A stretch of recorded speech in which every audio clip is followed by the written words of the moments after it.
implica el estudio de todo el proceso maxilofacial. Vamos a ir por partes, es decir, hemos ido de lo mayor, que son las radiografías laterales, panorámicas, posteriores, a lo que es ya lo concreto, que significa ir ascendiente y paradiente. Lugares que nosotros estudiamos, tenemos que desarrollar, dominar y quedar en claro, para que cuando tengamos que hacer un diagnóstico, tenemos que utilizar la radiografía, entonces sepamos estudiar sus componentes o estructuras anatómicas que aparecen desde el tejido dentario, ¿no? Y todo lo que implica el hueso alveolar. Cuando tenemos la parte dentaria, nosotros sabemos que somos personas que tenemos dos denticiones. Una que es la temporal, o de leche también llamada así, y la otra que es la permanente. Ya sabemos que va a variar el tamaño, el número, y que eso implica un desarrollo que va de acuerdo al desarrollo del proceso maxilofacial. Entonces, estos dientes, lógicamente, tienen una posición y tienen una forma diferente de acuerdo a la función que van a realizar. Vale decir que un diente incisivo no tiene por qué estar en el lugar de una molar, porque no es su función y no va a hacer nada ahí. Entonces, ya la naturaleza ha hecho de que todos los dientes se distribuyen de esa manera. Y también que en la parte inferior tienen su antagónico, vale decir, incisivos con incisivos, caninos con caninos, premolares con premolares y molares con molares. Como les decía, la función que cada uno tiene para el desarrollo de las actividades, sobre todo masticatorias, implica que eso se hace. Bien. Entonces, cada uno aparece en un sector, ¿no? Como les decía, no podemos encontrar de otra manera. Eso dentro de lo normal. Porque puede haber alteraciones de transposición, sí. Pueden haber dientes que sobrepasan el número, sí. Entonces, aquí nosotros vamos a encontrar que en los maxilares los dientes no solamente están como dientes, sino están, digamos, incluidos o están posicionados en lugares llamados alvéolos dentarios, donde se van a desarrollar para ocupar el lugar en los maxilares. Tanto en el superior como en el inferior, y cada uno lógicamente tiene también de los maxilares una función, porque mientras uno es estático, el maxilar superior, el inferior es movible, ¿no? Gracias a una articulación que se llama temporomandibular. Bien, la constitución de cada diente es similar, vale decir, tiene el esmalte, tiene después una capa interna de tejido dentinario y en la parte central la dentina. Cada uno de ellos, ¿no?, va a tener una composición química que los hace diferentes. Mientras uno tiene la mayor cantidad de sustancias inorgánicas, el otro tiene la mayor cantidad de sustancias orgánicas. Y desde ahí ya nosotros estamos pensando, ¿qué pasa si los rayos X chocan con la materia inorgánica? ¿Qué imagen voy a presentar? ¿O qué pasa si choca con la zona donde hay mayor cantidad de sustancias orgánicas? ¿Qué imagen va a representar en la radiografía? Entonces ya esto nos hace pensar en los radiopancos y en los radiológicos. Ahora, estructuras adyacentes donde se implanta la parte radicular y que en realidad no está o no hay una relación directa entre raíz y hueso, sino hay un tejido que está, digamos, que lo soporta mediante fibras elásticas y que esto hace que el diente no esté unido al hueso, porque si no sería una quimio. Entonces ese tejido se llama periodonto y ese tejido son sustancias orgánicas y por lo tanto también tiene una referencia en la radiografía. Y como se llama periodonto, está peri alrededor odonto del diente, entonces quiere decir que el periodonto lo tenemos en todo el contorno de la raíz.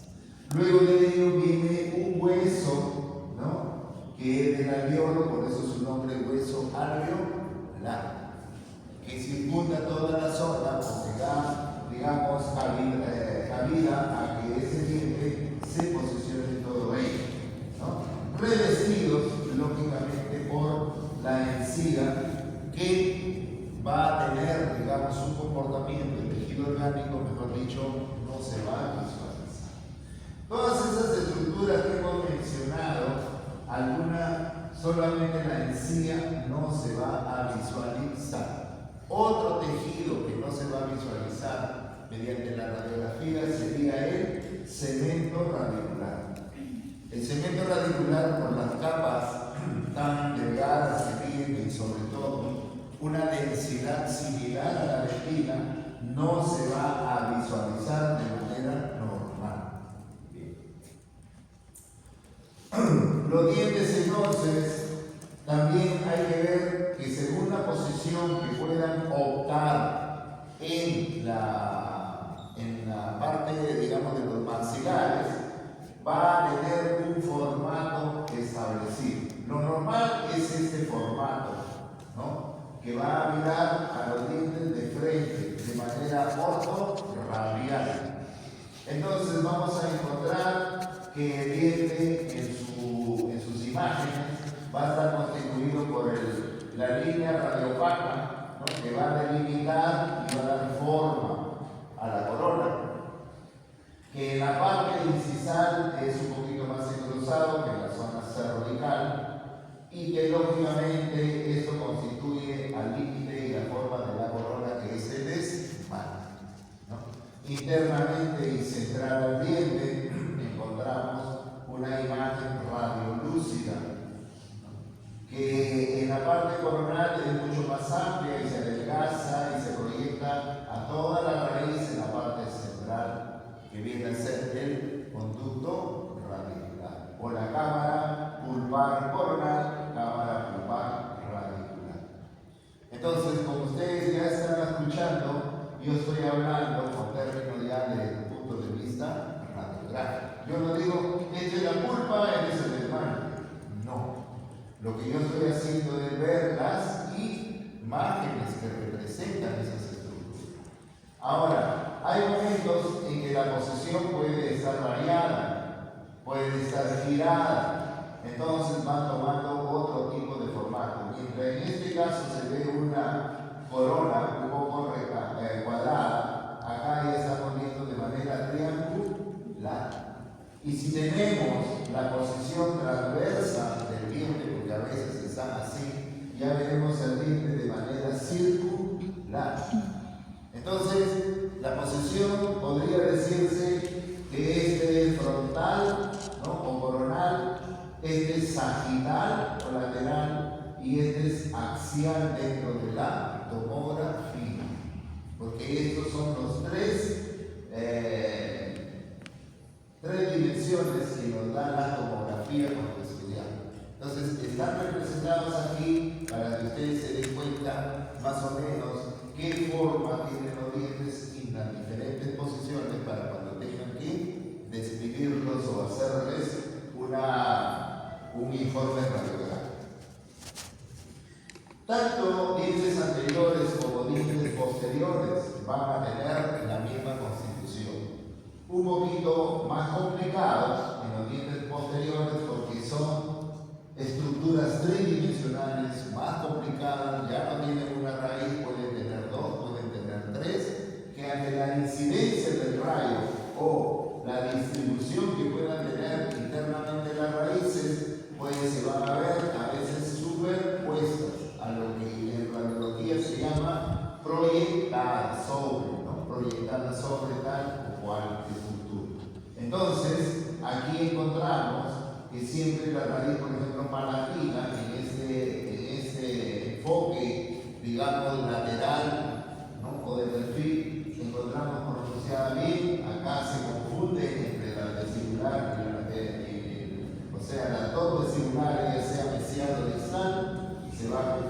entra para ti. Y acá sí no se va a ver nada. Por eso cuando encontramos una imagen de este diente de esta manera que solamente se ve la corona, se dice que los dientes están en posición transversa, ¿no? Que de bucal hacia palatino o de bucal hacia el. De tal forma que se da, como le digo, en todas las estructuras que uno va viendo en los dientes, tanto superiores como dientes inferiores. Cambia, digamos, los dientes inferiores en cuanto al tamaño, al grosor o a la forma que tienen. Son más delgados, más alargados, ¿no? Los dientes quizás en los dientes inferiores se nota todo ello, pero todo su componente se ve. Como le digo, yo, si en cierta forma existe cemento acá, no lo puedo visualizar porque la dentina no permite, ¿no? Las densidades son similares. Los dientes pueden optar internamente por las diferentes variantes que se puedan tener. Algún momento vamos a tocar lo que son anomalías dentales y esas variantes hacen ver el formato, por ejemplo, de raíz, ¿no? A veces tenemos raíces curvadas, raíces acodadas o raíces supernumerarias o conductos laterales diferentes.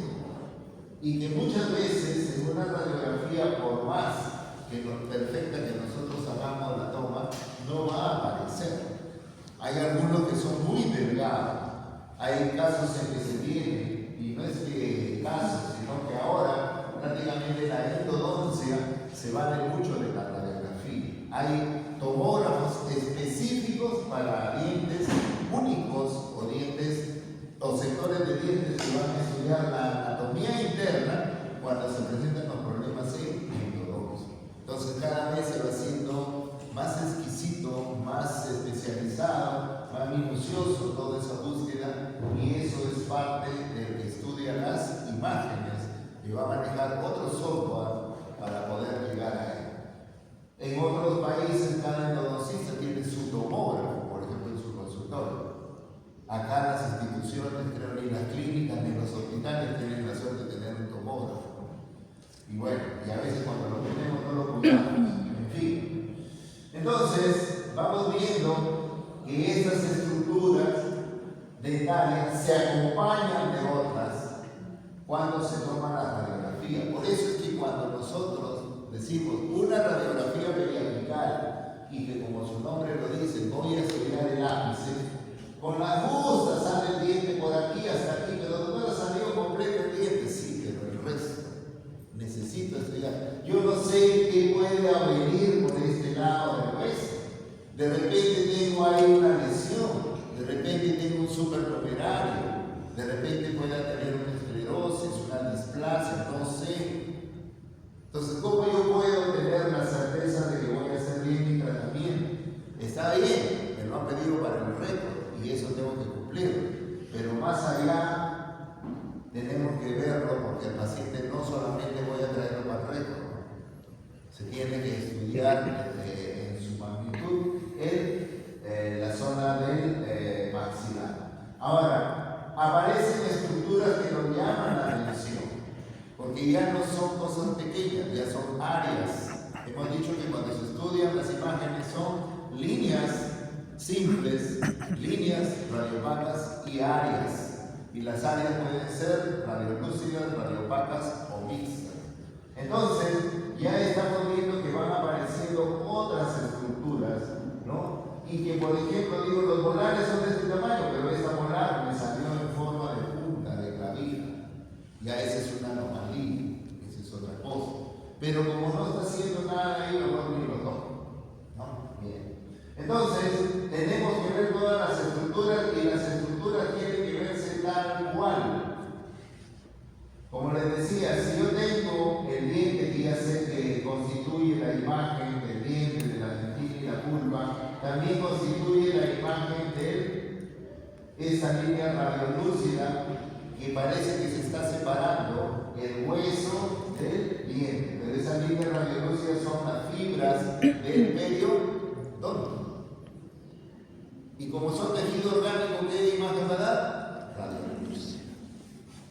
Así de simple. Entonces, aquí empieza, en esa línea radiopaca, empieza la pared del alveolo, la pared alveolar. Y esa pared alveolar, ¿por qué es una línea radiopaca? Casualmente porque ahí se insertan las fibras y para que no se rompa esa unión, ahí hay mayor aposición de tejido calcificado.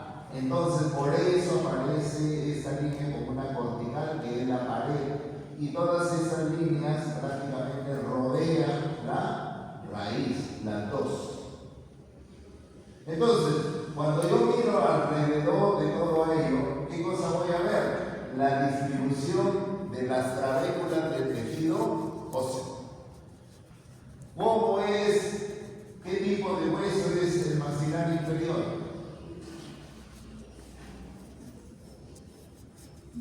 A ver, Jorge. Usted que yo anatomía, histología.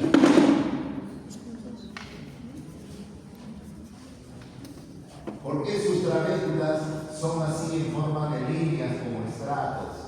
¿Por qué es diferente a ese tipo de tejido o a ese tipo de tejido?